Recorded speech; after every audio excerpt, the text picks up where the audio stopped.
Hello and welcome to this NivTut on making gold in World of Warcraft, specifically with the ore shuffle method, as you can see there.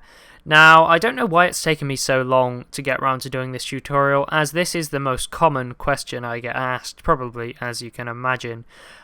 This information is relevant in Cataclysm, but it will still be relevant in Mists of Pandaria as far as I'm aware, because it didn't change from Wrath to Cataclysm. All that will change is the names of the gems that you use and stuff like that, but everything else stays pretty much the same. This is probably the best method that I've ever found of making gold, getting tens of thousands a day if you play it right. But there are a few notes we need to start off with. Make sure to check the auction house on your server first. This method of making gold varies massively from server to server, and if you attempt this on the wrong server, you will lose a lot of gold. So make sure that your server is profitable for this method first before you go ahead and do it. Other than that, it is one of the best gold methods, but obviously it does vary from server to server, as different servers have different economies, even sometimes varies from Alliance to Horde, but less so. And also make sure you don't flood the market with gems and enchanting scrolls that you make with this gold making method. If you do that, prices will crash, not only for you but for everyone else. You can ruin your server's economy through this if you overdo it.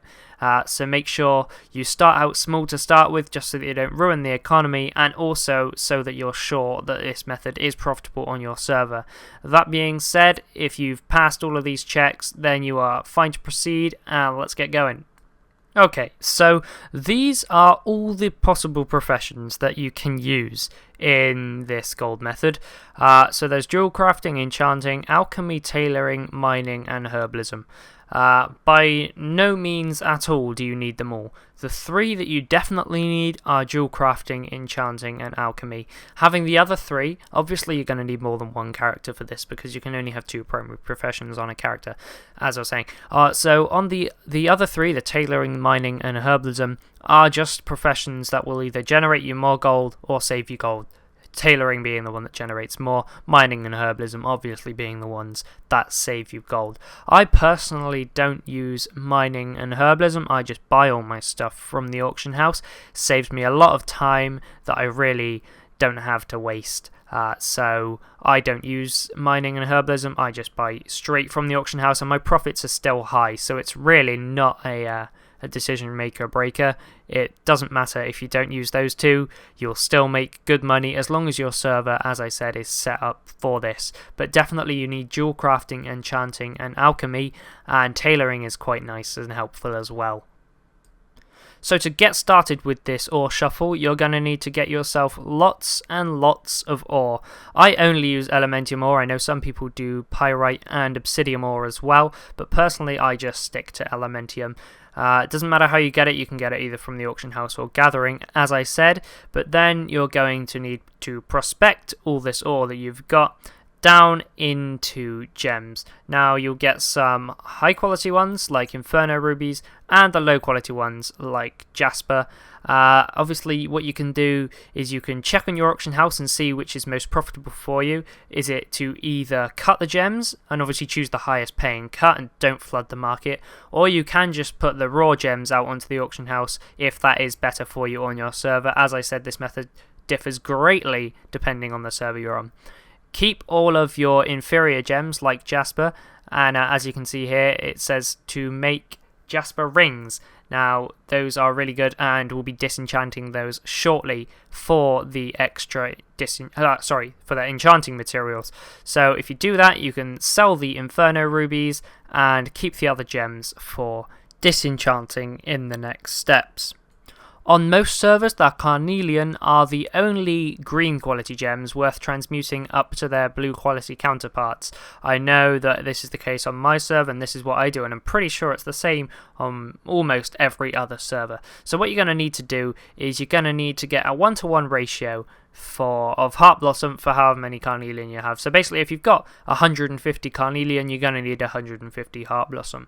Now you're also going to need an Alchemist, preferably a Transmutation Master.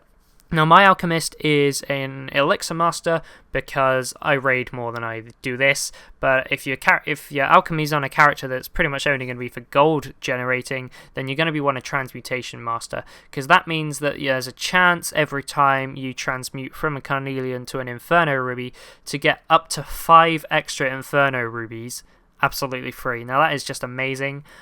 It's hardly ever 5 inferno rubies. It's usually 1 or 2 at the most. But it's definitely something that's worth having, because that extra proc and those extra gems really do help, and obviously increase the profit you gain from this method.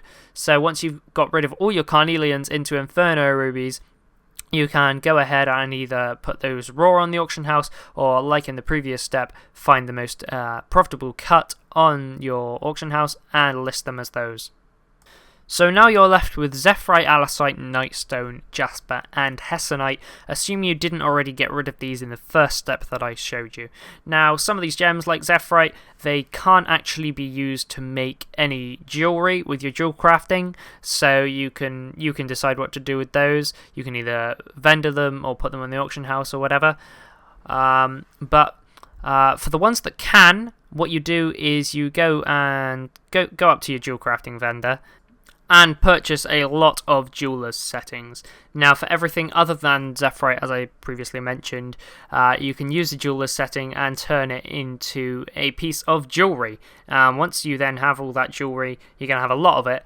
You're going to want to disenchant it on your enchanting character into its raw materials. And obviously for the Alasite pendant, that would be Hypnotic Dust and Lesser Celestial Essence. So this is quite a simple step, I suppose. Just turn everything into jewelry and then turn all that jewelry into enchanting materials. And then we can move on to the last step.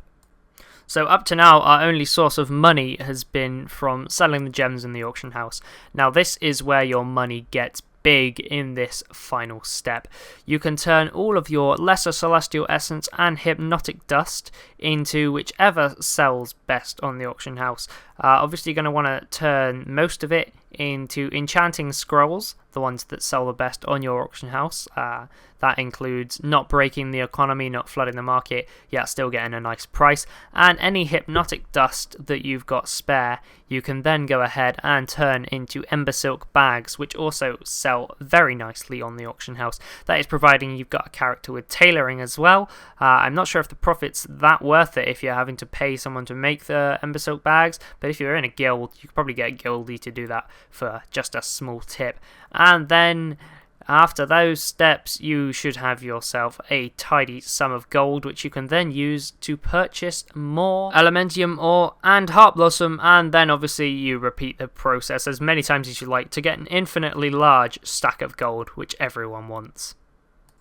But what use is gold without a game to play it on? So as promised in my last video, I'm giving away 1 month of game time to 3 people, and those people are Clinda Moonguard, Metzko and Logan 428. Now they won by commenting in my last video. That's all it takes to be entered into the contest, and I'm going to be running that same contest again. So if you want to enter with a chance to win a free month of World of Warcraft game time, both EU and US, then just chuck a comment in the video and that enters you into the giveaway to win one of 3 free months of WoW game time. That's just about it for this video, guys. If you've liked it, remember to like, favourite, comment and subscribe, and I'll see you next time. Bye bye.